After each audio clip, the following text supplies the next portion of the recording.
This channel does not promote any violent, harmful, or illegal activities. All content provided by this channel is meant for an educational purpose only.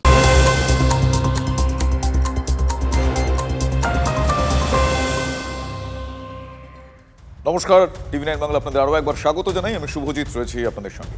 RG Kar কাণ্ড, এই আরজিকর কাণ্ডে বৃহত্তর কোনো ষড়যন্ত্র থাকতে পারে। মাসকট স্পিন কন্ট্রোল ল্যাবের পরীক্ষায় এটি প্রমাণিত। কেয়াসেট আলোপেক্স পেন্টা অ্যাক্টিভ নতুন চুল গজাতে সাহায্য করে, চুল পড়া বন্ধ করে। Keyaseth alopex penta active 10 hair fall প্রবলেমের একমাত্র সলিউশন।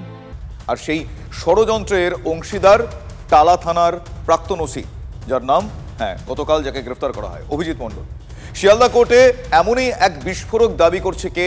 সিবিআই, কেন্দ্রীয় তদন্তকারী সংস্থা, মানে সিবিআই এর দাবি পুলিশের তদন্ত প্রক্রিয়ায় একাধিক গাফিলতির চিহ্ন স্পষ্ট হয়েছে তাদের কাছে। তারা তাই বলছেন, কয়েক ঘন্টার মধ্যে বহু গুরুত্বপূর্ণ প্রমাণ নাকি লোপাট হয়ে যেতে পারে, এমনটা তাদের আশঙ্কা। শুনানি শেষে অভিজিৎ মণ্ডলকে 3 দিনের সিবিআই হেফাজত দিয়েছে আদালত।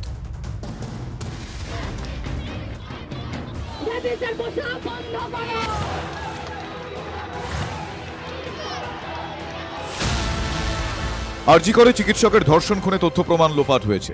প্রথম দিন থেকে এই দাবি করে আসছিলেন তিলোত্তমার বাবা মা। তাদের নিশানায় ছিল কলকাতা পুলিশ। এবার সিবিআইও সেই তথ্যই সামনে আনল।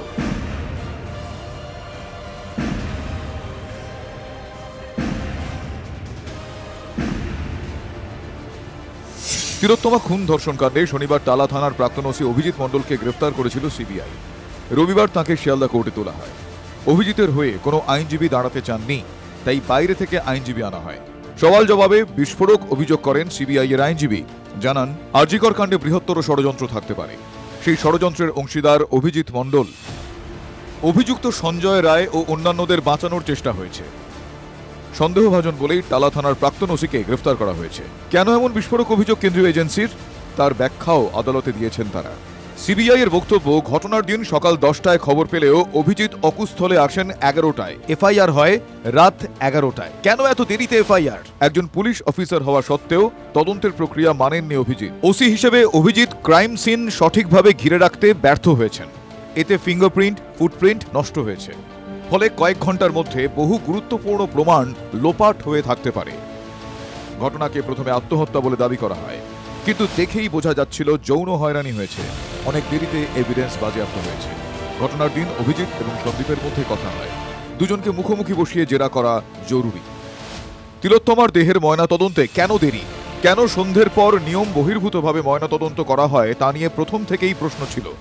রবিবার সিবিআই আদালতে জানিয়েছে, ওসি অভিজিতের জন্যই তিলোত্তমার ডেথ সার্টিফিকেট পেতে দেরি হয়েছে, যার জেরে ইনকোয়েস্ট ও ময়নাতদন্তে দেরি হয়। এই অভিযোগগুলি সামনে আসার পরই সিবিআইয়ের তরফ থেকে দাবি করা হয় যে, যেহেতু তারা মনে করছেন সন্দীপ ঘোষের সঙ্গে অভিজিতের নেক্সাস থাকতে পারে, তারা একটা বৃহত্তর ষড়যন্ত্রের অংশ হতে পারে, তাই তাদের দুজনকে হেফাজতে নিয়ে মুখোমুখি জেরা করে ঘটনা সম্পর্কে আরও বিস্তারিত তথ্য পাওয়া দরকার। অর্থাৎ অভিযুক্তদের যারা আইনজীবী ছিল তারা কিন্তু জামিনের পক্ষে সওয়াল করেন এবং তারা বলেন যে এটি জামিনযোগ্য ধারা, তাই জামিন দেওয়া হোক। দুপক্ষের সওয়াল জবাব শোনার পর বিচারক কিন্তু এই দুজনকেই 3 দিনের জন্য সিবিআই হেফাজতে নির্দেশ দিয়েছে। টালা থানার প্রাক্তন ওসির গ্রেফতারি নিয়ে রবিবার সকালেই এক্স হ্যান্ডেলে পোস্ট করেন বিজেপি নেতা অমিত মালব্য। তার দাবি, এই গ্রেফতারি প্রমাণ করল প্রাক্তন ওসি ক্রাইম সিনে তথ্য প্রমাণ লোপাটে সাহায্য করেছেন আর তাকে বাঁচাতে চেষ্টা করেছিল পুলিশই। এদিন সিজিও কমপ্লেক্স থেকে বের করার সময় অভিজিৎকে ঘিরে বিক্ষোভ দেখানো হয়। বিক্ষোভকারীরা চটি হাতে স্লোগান দিতে থাকেন কলকাতা পুলিশের বিরুদ্ধে। তো মানুষ টালাকে জুতো দেখাচ্ছে, কিছুদিন অপেক্ষা করুন, টালিকেও দেখাবে। টালা দিয়ে শুরু হয়েছে, টালিতে গিয়ে শেষ হয়। ওসি নিজের ইচ্ছা কতটা করে জানি না আমি, কারণ যা চেহারা দেখলাম, তার যা চ্যাসিস দেখলাম ওসির, তাতে ওসি কতটা ষড়যন্ত্রকারী আমার জানা নাই, কিন্তু কার কথাই যে ষড়যন্ত্রটা করেছে সেটা কিন্তু জানা দরকার। সেটা সিবিআই, এখানে সুপ্রিম কোর্ট গোটা ব্যাপার দেখছে, সুতরাং সিবিআই যেটা বলে সেটা সিবিআই করছে এবং বলবে সুপ্রিম কোর্ট। এতে আমাদের বলার তো কিছু নেই। সিবিআই সূত্রে খবর, অভিজিৎকে টানা জেরা করে সেদিনের ঘটনার পুঙ্খানুপুঙ্খ তথ্য হাতে পেতে চাইছেন তদন্তকারীরা। আগামী মঙ্গলবার আবার অভিজিৎ মণ্ডল এবং এই সন্দীপ ঘোষ দুজনকেই তিলোত্তমা ধর্ষণ এবং হত্যা মামলায় আবার এই শিয়ালদা আদালতে তোলা হবে এবং সূত্র মারফত যেটা জানা যাচ্ছে, সেদিনও দুজনকেই সিবিআই নিজেদের হেফাজতে চাইতে পারে। ক্যামেরা চাঁদ মিয়ার সঙ্গে সুজয় পাল, টিভি9 বাংলা, কলকাতা। এক্ষেত্রে আরো একটা বিষয় আপনাদের বলি, শিয়ালদা কোর্টে টালা থানার প্রাক্তন ওসি মানে অভিজিৎ মণ্ডল এবং সন্দীপ ঘোষের বিরুদ্ধে অভিযোগের পাহাড় খাড়া করেছে সিবিআই। একটার পর একটা বিস্ফোরক তথ্য তারা সামনে এনেছেন।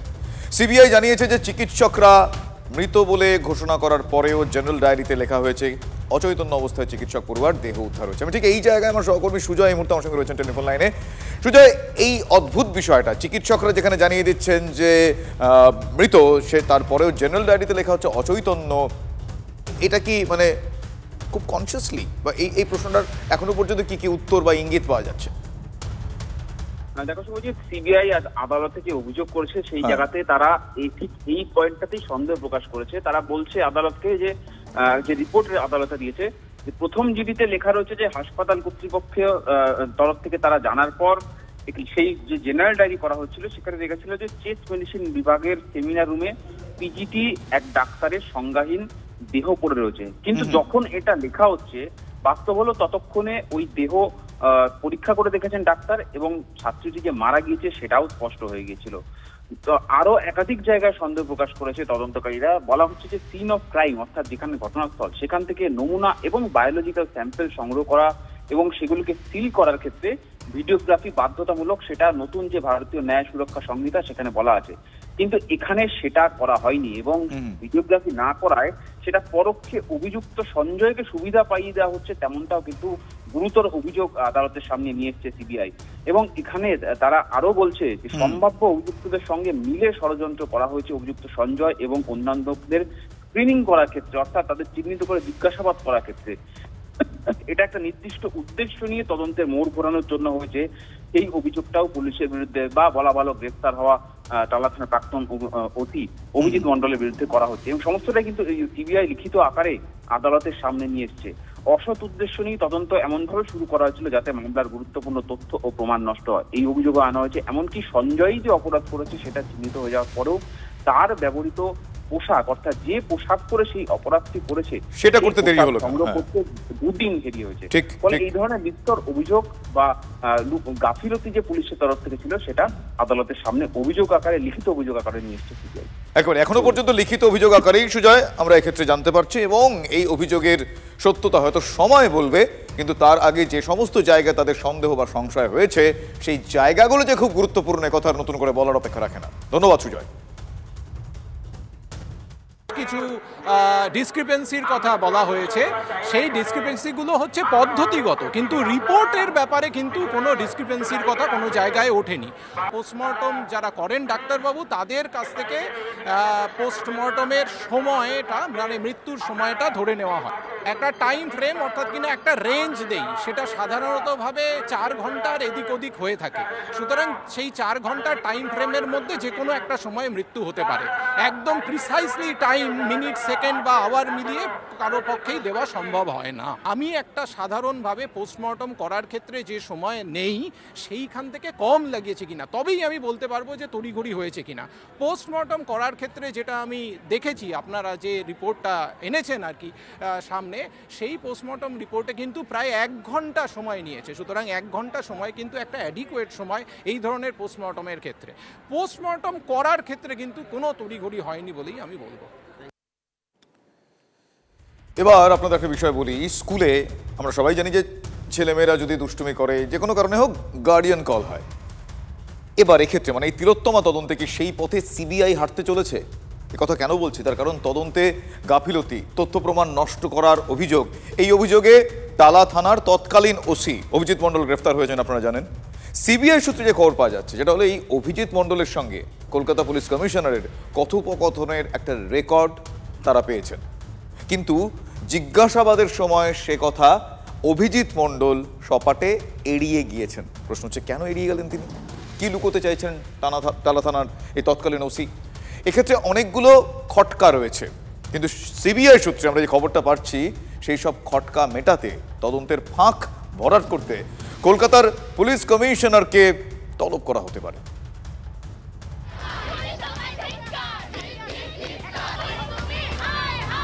তিলোত্তমা ধর্ষণ খুনের ঘটনায় প্রথম থেকেই পুলিশের ভূমিকা আতশ কাঁচে নিচে। We have not done anything wrong. I'm telling you from my core of my heart, from every member of the team, that we have not tried to save anyone. We are responsible. We are a responsible force.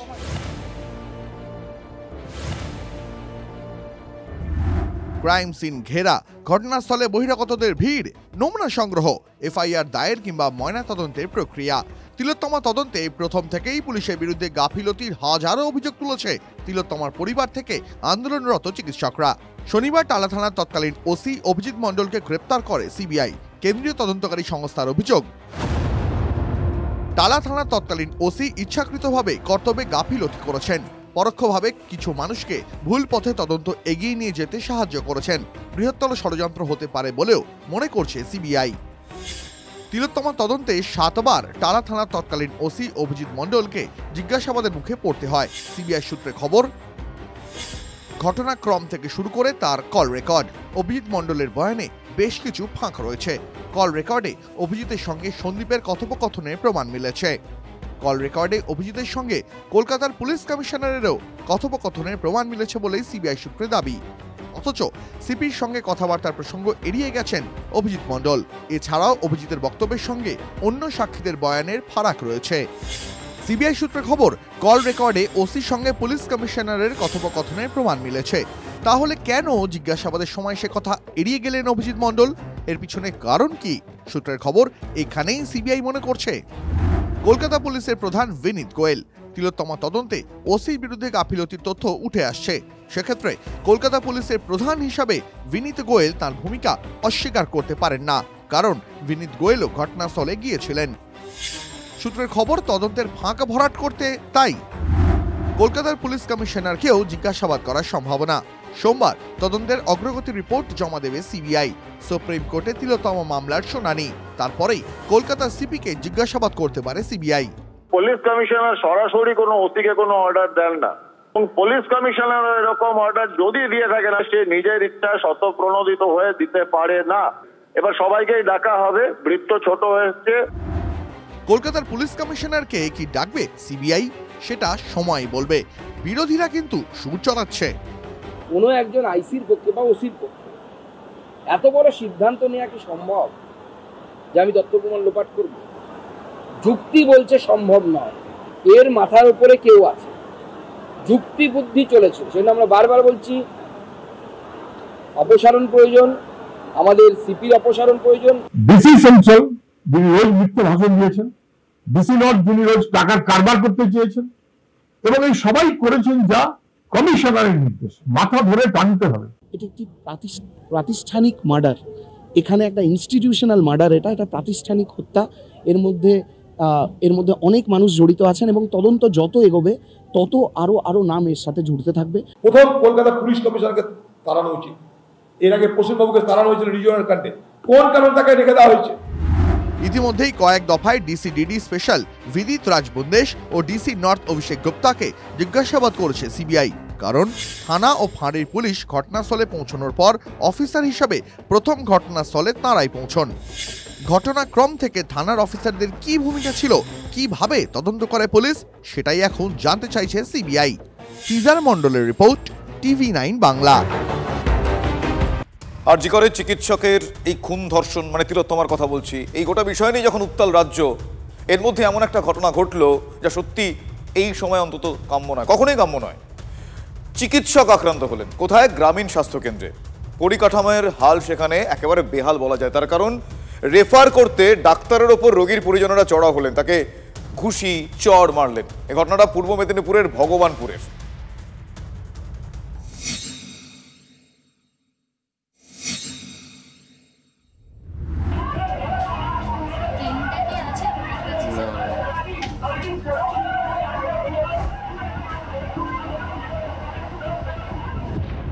সরকারি স্বাস্থ্যকেন্দ্রে বেধড়ক মার খাচ্ছেন doctor, মারছেন রোগীর পরিবারের সদস্যরা।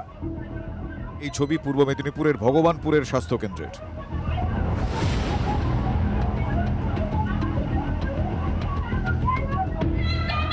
On duty এক চিকিৎসকের ধর্ষণ খুনে যখন উত্তাল রাজ্য, তখন স্বাস্থ্যকেন্দ্রের মধ্যেই ডাক্তারের মার খাওয়ার এই ছবি শোরগোল ফেলেছে, তুলে দিয়েছে একগুচ্ছ প্রশ্ন। কিন্তু কেন এই ঘটনা? হাসপাতাল সূত্রে খবর, দুর্ঘটনায় জখম এক ব্যক্তিকে কাজলাগড় প্রাথমিক স্বাস্থ্যকেন্দ্রে আনা হয়। কাঁধের গুরুতর চোট ছিল তাঁর। এক্সরে মেশিন খারাপ থাকায় প্রাথমিক চিকিৎসার পর তমলুক মেডিকেল কলেজ হাসপাতালে রেফারের পরামর্শ দেন চিকিৎসক। তাতেই গোঁসা হয় রোগীর পরিজনদের। প্রথমে বচসা, তারপরে ডাক্তারবাবুর গায়ে হাত তোলা হয়। মারের চোটে চেয়ার উল্টে পড়ে যান চিকিৎসক মিন্টু দে। মারধরও করে। বর্তমানে আমার এই কানের একটু শুনতে একটু অসুবিধা হচ্ছে, আর এখানটা কেটে গেছে। আর একটা ওরা থ্রেট দিয়েছে যে তুমি তো হসপিটালে আছো, এখন তোমাকে দিলাম ছেড়ে, হসপিটালে বাইরে যাও, যখন যাবে মেরে দেবো, তো তখন কি হবে, তখন কে আপনাকে আটকাই দেখব। বিশৃঙ্খলা ছড়িয়ে পড়ে হাসপাতাল জুড়ে। এসডিপিওর নেতৃত্বে বিশাল পুলিশ বাহিনী এসে পরিস্থিতি আয়ত্তে আনে।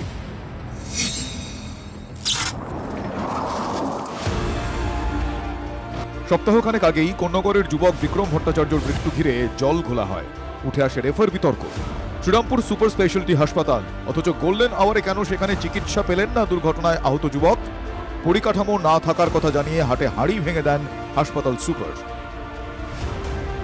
ভাস্কুলার ইনজুরি ছিল, মানে আর্টারি ড্যামেজ ছিল, যেটা আমাদের তো সিভিএস সার্জন নেই, মানে সেটা সুপার স্পেশালিটি এগুলো থাকে না। এটা সাব ডিভিশন হসপিটালে বা এসএসএইচ মানেই যে সব কিছু তা নয়। কার্ডিওলজিস্ট নেই, নেফ্রোলজিস্ট নেই, সব কিছু নেই, আমার ইউরোলজিস্ট নেই। শুধু কোন্নগর, ভগবানপুর নয়, এই রেফার রোগের সংক্রমণ গোটা রাজ্য জুড়ে। পরিকাঠামোর হাল বেহাল। এক্সরে মেশিনটুকুও দীর্ঘদিন অকেজো হয়ে পড়ে স্বাস্থ্যকেন্দ্রে। পরিষেবা না পেয়ে মানুষজন ধৈর্য হারাচ্ছেন। রোষ গিয়ে পড়ছে ডাক্তারদের উপর। এরপরেও লোকে কি করে এরকম সাহস করছে সেটাই তো বোঝা যাচ্ছে না। কোথা থেকে সাহস পাচ্ছে এই ধরনের ঘটনা ঘটাবার।